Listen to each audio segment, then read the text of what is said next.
पती पत्नी प्रत्येक सुखदुःखात एकमेकांची साथ देतात असं म्हटलं जातं। मात्र पुण्यातून आता एक हादरवून टाकणारी घटना समोर आली आहे। यात पतीने आपल्या पत्नीला लॉजवर नेलं। यानंतर पुढे असं काही घडलं की सगळेच हादरले। पुढे काय घडलं पाहण्याआधी AM मराठी न्यूजला जरूर सबस्क्राईब करा। पुण्यातील भारती विद्यापीठ भागातील लॉजवर ही घटना घडली असून या घटनेमुळे मोठी खळबळ उडाली आहे। काजल कृष्णा कदम असं या घटनेत मृत्यू झालेल्या 27 वर्षीय विवाहित महिलेचं नाव आहे।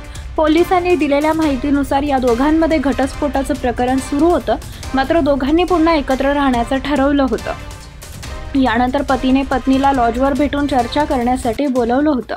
शनिवारी दुपारी दोघंही भारती विद्यापीठ परिसरातील अश्विनी लॉजवर गेले। तिथं त्यांनी मद्यपान केलं। नशेत त्यांचा वाद पुन्हा सुरू झाला आणि या वादातून कृष्णाने चाकू भोसकून पत्नीची हत्या केली। यानंतर तो खोलीला बाहेरून लॉक लावून पसार झाला। यानंतर मित्रासोबत मद्यपान करताना त्यानं ही गोष्ट मित्रांना सांगितली। याबद्दल ऐकताच मित्र घाबरले आणि त्यांनी पोलिसांना याची माहिती दिली। पोलिसांनी लॉजवर जात मृतदेह ताब्यात घेऊन रुग्णालयात शवविच्छेदनासाठी पाठवला।